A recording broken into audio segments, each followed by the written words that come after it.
যে লাইব্রেরি বলতে কিছু এক্সিস্ট করে না, কিন্তু সে 7 লাখ টাকা 8 লাখ টাকা অনুদান পেয়েছে। এটা আসলে মন্ত্রী বা সংসদ সদস্য তাদের কাছের লোকজনকে দিয়েছেন। এর বাইরে যে বেসরকারি পাঠাগারগুলো আছে, মহল্লা ভিত্তিক, পাড়া ভিত্তিক, রাইট, এই পাঠাগারগুলোকে কেন্দ্র করে ব্যাপক হারে দুর্নীতি হয়েছে গত 15 বছরে। এবং এমন অনেক জায়গাও আমরা তদন্ত করে পেয়েছি যে লাইব্রেরি বলতে কিছু এক্সিস্ট করে না, কিন্তু সে 7 লাখ টাকা 8 লাখ টাকা অনুদান পেয়েছে।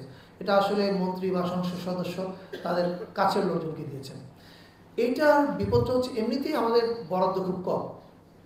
আমার এক্সাক্ট অ্যামাউন্টে এই মুহূর্তে মনে পড়ছে না, ধরা যাক কথার কথা যদি 5 কোটি টাকা হয়, তো 5 কোটি টাকা আপনি যদি 1300 বলেছেন, কিন্তু আসলে কাগজে কলমে ওরা আরও বেশি দেখাতো পাঠাগার, 1600, 1700, 1800। কিন্তু এখন আমাদের গ্রন্থকেন্দ্রের পরিচালক আফসানা বেগম এটা তো কাজ করছেন, সংখ্যা কমছে, 1300 এটা বোধহয় আমরা আস্তে আস্তে আরও কমাবো, ভুয়াগুলো বের করবো।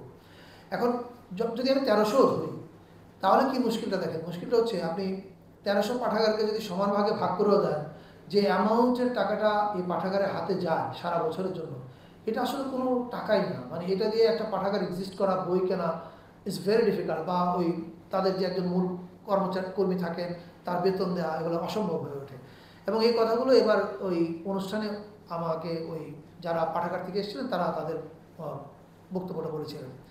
আমরা এখন যেটা আমাদের কাজ হিসেবে ধরে নিয়েছি সেটা হচ্ছে, এবং এটা আমরা গ্রন্থকেন্দ্রকে বলেছি, যে আগামী অর্থ বছরের আগেই অতি দ্রুত এই নাম্বারটা তদন্ত করব।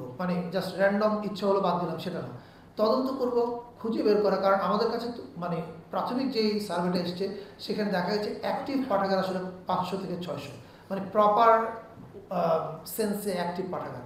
কিন্তু আমরা সেটাকেও এখনই বিশ্বাস করতে চাচ্ছি না। আমরা চাই এটা আরও সার্ভে হোক, আরও তদন্ত করা হোক, করে আমরা আমাদের পরিকল্পনা হচ্ছে আগামী অর্থ বছরের আগে পাঠাগারের সংখ্যা ভুয়া পাঠাগার বাদ দিয়ে অ্যাকচুয়াল পাঠাগারগুলো রেখে কমিয়ে আনা। এবং কমিয়ে আনলে সুবিধা যেটা হবে, আমাদের যে টাকাটা আছে সেই টাকাটা আমরা আরেকটু বাড়াবো আগামী অর্থ বছরে। যদি 5 থাকে সেটা আরেকটু বাড়বে, কত আমি এখন এক্সাক্ট অ্যামাউন্টটা বলতে পারবো না, কিন্তু টাকা বাড়বে। আর পাঠাগারের সংখ্যা কমাতে কী হবে, ফলে জেনুইন যারা পাঠাগার, যারা কাজ করছে, তাদের কাছে প্রতি বছর আমরা অনেক মোটামুটি একটা ভালো অঙ্কের টাকা পৌঁছে দিতে পারবো। এবং এটা আমরা বিশ্বাস করি আগামী অর্থ বছর থেকে হবে।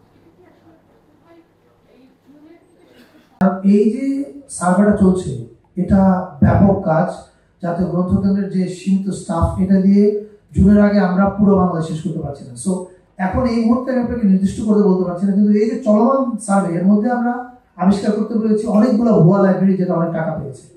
ফলে এখনই আমি যদি আজকে এই মুহূর্তে আপনাকে বলি যে 20টা ভুয়া লাইব্রেরি আবিষ্কার হয়েছে, 1 ঘন্টা পরে এই সংখ্যাটা হয়তো হয়ে যাবে 40টা। সো ইটস ডিফিকাল্ট টু নাম্বারটা এক্সাক্ট করা এই মুহূর্তে ঠিক না, কিন্তু এটা আছে ডেফিনেটলি।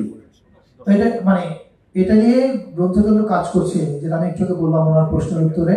ওনারা এটা নিয়ে সার্ভে করছেন, ওনাদের টিম ভিজিট করছে, লোকেশনে যাচ্ছে, লাইব্রেরি আছে কি নাই দেখছে। ফলে এটা কোনো বায়োপিক রিপোর্ট হবে না, এটার মধ্যে অ্যাকচুয়াল ফ্যাক্টস এন্ড ফিগার্স থাকবে, যে কত টাকা বরাদ্দ পেয়েছে, আসলে লাইব্রেরিটা ছিল কিনা, এক্সিস্ট করতো কিনা, এই পুরো রিপোর্টটা। কিন্তু আবারও বলছি, এটা সময় সাপেক্ষ, এটা আরো সময় লাগবে আমাদেরকে ফাইনাল রিপোর্টটা দিতে। কিন্তু আমরা ইতিমধ্যেই অনেক জায়গায় পেয়েছি যে লাইব্রেরি এক্সিস্ট করে না কিন্তু টাকা পেয়েছে, এরকম অনেক জায়গায় এর মধ্যে দেখা গেছে। কালার এক্সপার্ট, জর্জ স্যাপ এবং মাইল্ড অন হ্যান্ডস টেকনোলজি সমৃদ্ধ অরিক্স ক্রিস্টাল ওয়াশ আপনার লন্ড্রি এক্সপার্ট হতে পারে, কেন নয়। আর রিগার্ডিং ভ্রাম্যমাণ লাইব্রেরি, এটা যে রিপোর্টিংটা হয়েছিল সেখানে বিভ্রান্তিটা ছড়িয়েছে। অ্যাকচুয়ালি এই প্রকল্প বন্ধ হয়নি। আর এটা পরিষ্কার করে বলা ভালো, সংস্কৃতি মন্ত্রণালয় এই ভ্রাম্যমাণ পাঠাগারের আসলে মেজর স্টেক হোল্ডার। আমরা এই টাকাটা খরচ করি আমরা, এবং আমরা এই পর্যন্ত কত টাকা খরচ করছি যেটা আছে তোমার কাছে না, এই পর্যন্ত প্রতি বছর আমরা 19 কোটি টাকা করে খরচ করি। 6 বছরে কত, এটা খুঁজলে অঙ্ক করলে বের হয়ে যাবে। ফলে আমরা এখানে এটার ব্যাপারে আমরা সিরিয়াস। এই প্রজেক্টটা ডেফিনেটলি আবার শুরু হবে, কিন্তু এই প্রজেক্টটার ফিলোসফি, রিব্র্যান্ডিং, এটার একটা কাজ আছে। আর একটা কাজ আছে হচ্ছে গাড়ি ঠিক করা, যেটা বিশ্ববিদ্যালয় কেন্দ্র তাদের বিবৃতিতে বলেছে যে তাদের গাড়িগুলো ঠিক করতে হবে। পাশাপাশি আপনি জানেন যে সরকারের নিয়ম হচ্ছে 2বার প্রজেক্ট এক্সটেনশন করা হয়েছে, 3য়বার করতে গেলে আবারও একদিক থেকে পারমিশন আসতে হবে। সো সেই পারমিশনের জন্য অলরেডি আমরা কাগজ পাঠিয়েছি। কিন্তু যখনই কাজটা চলমান ছিল তখনই এই ধরনের একটা রিপোর্টিং হয়েছে, যেটা বন্ধ হয়ে গেছে। এটা আমি মনে করি রিপোর্টিংটা মানে ফ্যাক্ট বেসড ছিল না, কারণ আমরা তো ইতিমধ্যেই টেকনিকে পাঠিয়েছি এটা। Thank you.